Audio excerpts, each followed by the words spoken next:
നമസ്കാരം.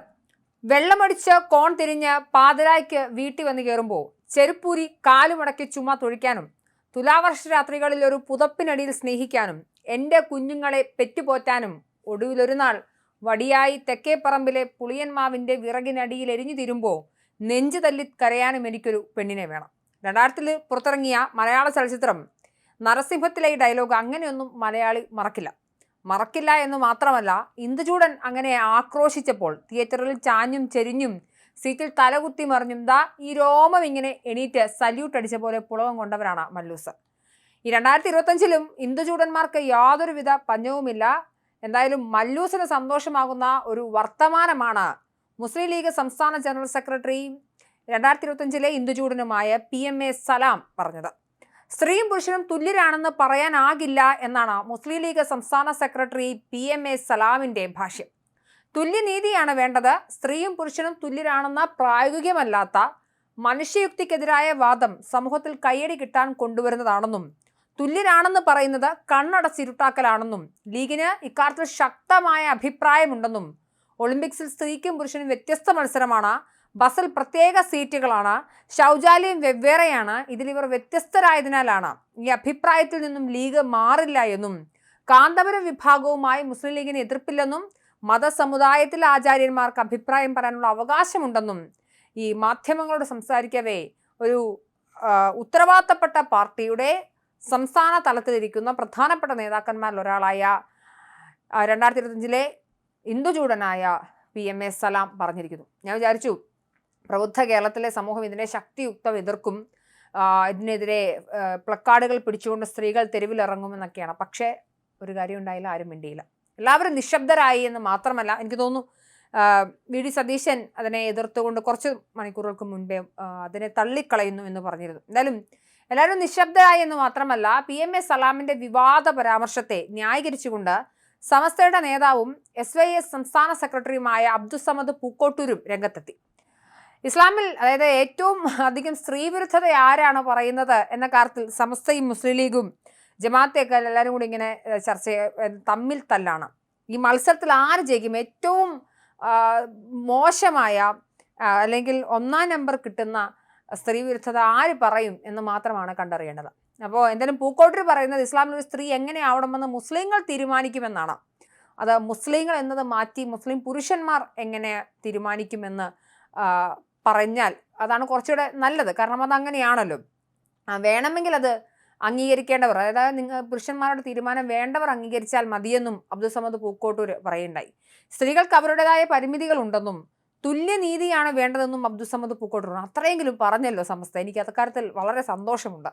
എന്നാൽ സ്ത്രീയും പുരുഷനും തുല്യരാണെങ്കിൽ KSRTC ബസ്സുകളിൽ പിന്നെ എന്തിനാണ് സ്ത്രീകൾക്ക് പ്രത്യേക സീറ്റുകൾ, റെയിൽവേ സ്ത്രീകൾക്ക് പ്രത്യേക കോച്ചുകൾ നൽകുന്നതും തുല്യതയ്ക്കെതിരല്ലേ എന്നും ചോദിക്കുന്നുണ്ട്. സ്ത്രീകൾക്കും പുരുഷന്മാർക്കും തുല്യനീതിയാണ് വേണ്ടതെന്നും പറയുന്നുണ്ട്. കേൾക്കുമ്പോൾ ബഹുഭൂരിപക്ഷം ആളുകൾക്കും ഇത് ശരിയാണല്ലോ, സ്ത്രീക്കും പുരുഷനും അവർ വ്യത്യസ്തരാണ് എന്ന്, അവർക്ക് വ്യത്യസ്തമായ ശാരീരിക അവസ്ഥകളാണുള്ളത്. മാത്രമല്ല നോക്കൂ, നമ്മുടെ നാട്ടിൽ ഒരു വലിയ ഡിസ്ക്രിമിനേഷൻ ഉണ്ട്. സ്ത്രീകൾക്ക് സീറ്റ് ബസ്സിൽ റിസർവ് ചെയ്തിട്ടുണ്ട്, അല്ലെങ്കിൽ ട്രെയിനിൽ പ്രത്യേക ലേഡീസ് കോച്ചുകൾ പ്രൊവൈഡ് ചെയ്തിട്ടുണ്ട് എന്നുള്ളതാണ്. പക്ഷേ എനിക്ക് ഇങ്ങനെ ചിന്തിക്കുന്ന എല്ലാവരോടും പറയാനുള്ളത് അതങ്ങനെയാണ്. പക്ഷേ നിങ്ങളത് മനസ്സിലാക്കി വെച്ചിരിക്കുന്നത് സ്ത്രീകൾക്ക് വേണ്ടി പ്രത്യേക പരിഗണന കൊടുക്കുന്നത് നിങ്ങളുടെ തലച്ചോറിൽ 6-ാം നൂറ്റാണ്ടിൽ അതേ ഫിലോസഫി അങ്ങനെ തന്നെ നിങ്ങൾക്ക് തോന്നുന്നതുകൊണ്ടാണ്. ഒരു കാര്യം മനസ്സിലാക്കേണ്ടത്, ആദ്യത്തെ വാദം എടുക്കാം, സ്ത്രീയും പുരുഷനും വ്യത്യസ്തരാണ്. മിസ്റ്റർ സലാമിക്ക, മിസ്റ്റർ പൂക്കോട്ടൂരിക്ക, നിങ്ങൾ മനസ്സിലാക്കേണ്ട ഒരു കാര്യം, സ്ത്രീയും പുരുഷനും വ്യത്യസ്തരാണ്. അല്ലെന്ന് ആരാണ് പറഞ്ഞത്? ഞാൻ സ്ത്രീ എന്ന് പറയുന്ന ഐഡൻറ്റിറ്റിയിലുള്ള ഒരാളാണ്. ഞാനൊരു പുരുഷനെ പോലെയല്ല. എനിക്ക് സ്ത്രീയുടെ അവയവങ്ങളാണുള്ളത്, എനിക്ക് സ്ത്രീകളുടെ ഹോർമോണുകളാണുള്ളത്. ഇനി പുരുഷന്മാർക്ക് അവരുടെ വ്യത്യസ്തമായിട്ടുള്ള ശാരീരിക ബയോളജിക്കലായിട്ടുള്ള സ്ട്രക്ചറുകൾ വ്യത്യസ്തമായിരിക്കും, പുരുഷന്മാർക്ക് ഹോർമോണുകൾ വ്യത്യസ്തരായിരിക്കും. ഇനി വേറൊരു വിഭാഗമുണ്ട്, ട്രാൻസ്ജെൻഡറുകളായിട്ടുള്ള ആളുകൾ, അവർക്ക് അവരുടേതായ രീതികളുണ്ടാവും. അപ്പോൾ ഓരോരുത്തരും വ്യത്യസ്തരാണ്. സ്ത്രീയും പുരുഷനും വ്യത്യസ്തരായതുകൊണ്ട് പുരുഷന്മാർക്ക് ഞങ്ങളാണ് ഭരിക്കാൻ, ഞങ്ങൾ കുറച്ച് കായികപരമായ ശേഷിയൊക്കെ ഉള്ള ആളുകളാണ് എന്ന് പറഞ്ഞുകൊണ്ട് തുല്യത എങ്ങനെ ഇല്ലാതെയാകും? വ്യത്യസ്തതകൾക്കിടയിലും തുല്യത ഉണ്ടാവണം എന്നുള്ളതാണ് ആധുനിക സമൂഹം പറയുന്ന കാര്യം, അല്ലെങ്കിൽ ജനാധിപത്യ സമൂഹത്തിൻ്റെ അടിത്തറ എന്ന് പറയുന്നത്.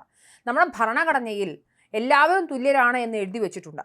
ഈ മുസ്ലിം ലീഗ് ആയിക്കോട്ടെ, ഈ പറയുന്ന പൂക്കോട്ടൂർ ആയിക്കോട്ടെ, ഇനി അത് കാന്തപുരം ആയിക്കോട്ടെ, ആരായാലും ഈ നാട്ടിൽ ജീവിക്കുന്ന ഏതൊരു പൗരനും ഞാൻ ഉൾപ്പെടെ വരുന്ന എല്ലാവരും ഇന്ത്യൻ ഭരണഘടനയുടെ താഴെ നിൽക്കുന്ന ആളുകളാണ്.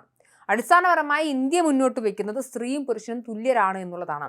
ഈ ബേസിക് പ്രിൻസിപ്പളിനെയാണ് നിങ്ങൾ വയലേറ്റ് ചെയ്തിരിക്കുന്നത്. അത് നിങ്ങൾ ഭരണഘടന വിരുദ്ധമായി സംസാരിക്കുകയാണ്. സത്യത്തിൽ it's A criminal offence. Okay, ഇനി വ്യത്യസ്തതകൾക്കിടയിൽ ബയോളജിക്കലായിട്ടുള്ള ഡിഫറൻസുകൾ ഉണ്ട് എന്ന് പറഞ്ഞതുകൊണ്ട് ഒരാൾ, നിങ്ങൾ ആലോചിച്ച് നോക്കൂ, ഇന്ത്യയുടെ പ്രഥമ വനിത, അതൊരു അതായത് രാഷ്ട്രപതിയായിട്ടിരിക്കുന്നത് ഒരു സ്ത്രീയാണ്. എത്രയോ വ്യത്യസ്തമായ മേഖലകളിൽ സ്ത്രീകൾ വർക്ക് ചെയ്യുന്നുണ്ട്. നമ്മുടെ മിനിസ്ട്രീസിൽ അല്ലെങ്കിൽ സാങ്കേതികപരമായ ഇടങ്ങളിലൊക്കെ സ്ത്രീകളും പുരുഷന്മാരും ഒക്കെ വർക്ക് ചെയ്യുന്നുണ്ട്. നോക്കൂ, ഇവിടെ ജെൻഡർ എന്ന് പറയുന്ന ഒരു വ്യക്തിയുടെ പ്രധാനപ്പെട്ട ഐഡന്റിറ്റിയും ഈ ജെൻഡർ ഇങ്ങനെ ആയതുകൊണ്ട് ഒരു സമൂഹത്തിൽ എങ്ങനെയാണ് ട്രീറ്റ് ചെയ്യപ്പെടേണ്ടത് ഇവിടെ ആരും നിഷ്കർഷിച്ച് തരേണ്ട ആവശ്യമൊന്നുമില്ല. ഇനി മറ്റൊന്നാണ് പ്രത്യേക പരിഗണനകൾ ലഭിക്കുന്നുണ്ടല്ലോ എന്നുള്ളത്. നമ്മുടെ നാട്ടിൽ സമൂഹം വളരെ പാട്രിയാർക്കലാണ്. ഈ പാട്രിയാർക്കൽ സമൂഹത്തിൽ സ്ത്രീകൾക്ക് ഒന്ന് മത്സരക്ഷമത അവർക്ക് വർഷങ്ങളായുള്ള പാട്രിയാർക്കൽ സിസ്റ്റത്തിൻ്റെ ഭാഗമായി അവർക്ക് ഇല്ലാതാകുന്നു. മാത്രമല്ല പുരുഷാധിപത്യ സമൂഹത്തിൽ സ്ത്രീകൾക്ക് ഇടപെടാനും സ്ത്രീകൾക്ക് മുന്നോട്ട് വരുവാനും അവർക്ക് പാർട്ടിസിപ്പേഷൻ ഈ സമൂഹത്തിൻ്റെ സാമൂഹിക ഘടനയിൽ അതിൻ്റെ സിസ്റ്റത്തിനുള്ളിൽ ഉൾപ്പെട്ടുകൊണ്ട് പ്രവർത്തിക്കാനും പുരുഷന്മാർ സമ്മതിക്കാത്ത അവസ്ഥയിലാണ് ഈ പ്രത്യേക പരിഗണനകൾ ഉണ്ടാവുന്നത്. ഞാൻ സംവരണത്തെ അനുകൂലിക്കുന്നൊരു വ്യക്തിയല്ല. പക്ഷേ ഞാൻ ഉൾപ്പെടുന്ന ഈ സ്ത്രീ സമൂഹം, ഞാൻ ചിലപ്പോൾ ഈ പറഞ്ഞതുപോലെ ഇൻഡിപെൻഡൻ്റ് ആയിരിക്കാം, അല്ലെങ്കിൽ ഞാൻ ഈ പറഞ്ഞതുപോലെ ഇങ്ങനെ പ്രത്യേക പരിഗണനകൾ ആവശ്യമില്ലാത്ത ആളുകളായിരിക്കും. എന്നാൽ പ്രത്യേക പരിഗണനകൾ ആവശ്യമുള്ള സ്ത്രീകളും ഇവിടെ ഉണ്ട് എന്നുള്ളൊരു സത്യമാണ്. അത് പുരുഷന്മാർക്കുമുണ്ടല്ലോ. ഇപ്പോൾ സംവരണം എന്ന് പറയുന്നതിൻ്റെ അടിസ്ഥാന ഫിലോസഫി തന്നെ എന്താണ്? മത്സരക്ഷമതയില്ലാത്ത ആളുകൾക്ക് കൂടി സമൂഹത്തിൻ്റെ സൊസൈറ്റിയുടെ മൂവ്മെൻറ്റിൽ അതിൽ എന്താണ് സംവരണം എന്ന് പറയുന്നത്? സമൂഹത്തിൽ മത്സരക്ഷമതയില്ലാത്ത ആളുകളെ കൂടി ഉൾപ്പെടുത്തിക്കൊണ്ട് അവരും ഈ സമൂഹത്തിൻ്റെ ഭാഗമാകേണ്ടതുണ്ട് എന്നുള്ള അടിസ്ഥാന ജനാധിപത്യ ചിന്തയുടെ ഭാഗത്തു നിന്നാണ് സംവരണം വരുന്നത്. സംവരണം എല്ലാ കാലഘട്ടത്തിലും തുടരേണ്ട ഒന്നല്ല. നിങ്ങൾ സ്ത്രീകളെ പഠിപ്പിക്കാൻ വിടൂ, നിങ്ങൾ സ്ത്രീകൾക്ക് ഫിനാൻഷ്യലി അവർ ഇൻഡിപെൻഡൻ്റ് ആകാനായിട്ട് അവരെ അനുവദിക്കൂ, വിടുവൊന്നും വേണ്ട. അങ്ങനെ ഞങ്ങൾ വിടുന്ന ഒരു പ്രത്യേക മോഡേൺ ഫാമിലി ഒന്നും നിങ്ങളാവേണ്ട. സ്ത്രീകളും പുരുഷന്മാരെയും നിങ്ങൾ ഒരുപോലെ ട്രീറ്റ് ചെയ്ത് അവർക്ക് ഇഷ്ടമുള്ളത്രയും നാൾ പഠിക്കാൻ അവസരം കൊടുത്ത് അവർ ഏൺ ചെയ്യാനായിട്ട് ആരംഭിച്ച് അവർ ഫിനാൻഷ്യലി ഇൻഡിപെൻഡൻ്റ് ആയി തീരുമാനങ്ങൾ എടുക്കാൻ അവരെ പ്രാപ്തരാവുന്ന ഘട്ടത്തിൽ നമുക്ക് ഈ സംവരണത്തിൻ്റെ ആവശ്യമില്ല. ഏതൊക്കെ സമയത്താണോ നിങ്ങളിങ്ങനെ സ്ത്രീകൾക്ക് വ്യത്യസ്തരാണെന്നും അതുകൊണ്ട് പുരുഷനാൽ കീഴ്പ്പെട്ട് താമസിക്കേണ്ടവളാണെന്നും അവൾ ഭോഗിക്കപ്പെടേണ്ട ഒരു വസ്തു മാത്രമാണെന്നും അവളൊരു സെക്ഷൽ ഒബ്ജക്റ്റ് ആണ് മാത്രമാണെന്നും നേരത്തെ ഹിന്ദുചൂടന്മാർ വിചാരിക്കുന്ന പോലെ കുട്ടികളെ പെറ്റു പുലർത്തി പോറ്റാനുമുള്ള ആളുകളായി മാത്രം സ്ത്രീകളെ കാണുന്ന ഒരു സമൂഹത്തിൽ നമുക്ക് സംവരണം മുന്നോട്ട് കൊണ്ടുപോകേണ്ടി വരും. ഇനി മറ്റൊന്നാണ്, സ്ത്രീ എന്നാൽ ഇതിൻ്റെ ലോജിക്കൊക്കെ എവിടെ നിന്നാണെന്ന് മനസ്സിലായി, നിങ്ങളുടെ സോക്കോൾഡ് ഫിലോസഫി എവിടെ നിന്നാണെന്നും അറിയാം. സ്ത്രീ എന്നാൽ പുരുഷനാന്നുള്ള ആ സോക്കോൾഡ് ഫിലോസഫിയിൽ നിന്ന് തന്നെയാണ് ഈ വ്യത്യസ്തതകൾ വരുന്നുള്ള.